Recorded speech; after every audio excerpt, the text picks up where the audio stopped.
د لغمان په مرکز مهترلام کې تیر سهار شاوخوا 9 بجې مین چاودنه رامنځته شوې چې له کبله یې یوه ماشومه نجلۍ ټپي شوې ده. د لغمان د والي وین سرحدي ځواک پښتو ټلویزیون ته د ټلیفون پر لیک وویل چې یاده چاودنه د ریموټ کنټرول مین په واسطه رامنځته شوې ده. د زیاته کړه چې دغه چاودنه د مهترلام مړونده د مهترلام ښوونځي تر څیرمه شوې چې په خبره یوه ماشومه زده کوونکې نجلۍ ټپي شوې ده. په ښوونځي کې یوه وړه نجلۍ چې هغه د کړکۍ شیشه ته غورځېدلې وه، سطحي زخمي وه، نور ولې کوم زیان نه لري او د پیښې په تړاو پولیسو عمل تفصیلي و. 2 تنه شکمن کسان یې نیولي چې دا مهال د پوښتنو ګروېږنو لاندې دي.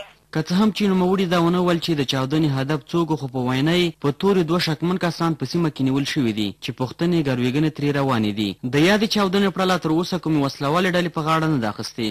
د ننګرهار او کونړ په 10 سرحدي ولسوالیو کې د ګوزن یا پولیو پر ضد د واکسین کمپاین پیل شو.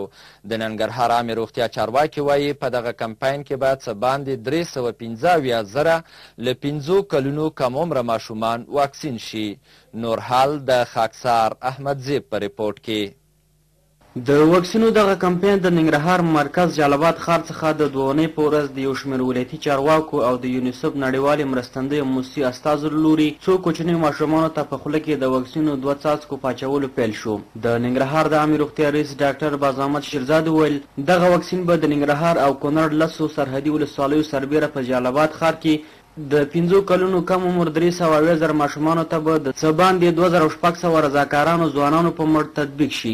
شیرزاد زیاته کړه په ننګرهار کې د تیر یو کال راهیسې د پولیو کومه مثبته پیښه نه ده لیدل شوې، خو زیاتوي چې په ختیځ کونړ ولایت کې 4 ګوزن مثبتې پیښې لیدل شوې دي.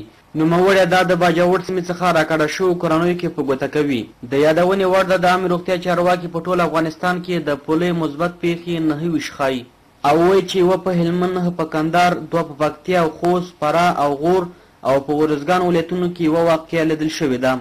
بل لور ته د ننګرهار په عامې روغتیا روغتون کې تاریخ تیر او بې کیفیته 53 کلمه بېلابېل ډوله درمل وسوځول شول. د عامې روغتیا رئیس ډاکټر باز محمد شیرزاد وویل دغه تاریخ تیرې درمل چې د 3 میلیون افغانیو په ارزښت دي څه باندې 2.5 ټنه وزن لري، چې د عامې روغتیا د بررسي ټیم، ملي امنیت څارنوالۍ، ولایتي شورا، ولایت مقام او نورو ادارو په ګډو همکارۍ د ولسوالیو او د جلال آباد ښار څخه راټول شوي دي. د پښتو ټلویزیون درنو لیدونکو دا و کورني خبرونه، بهرني خبرونه له لږ ځنډ وروسته.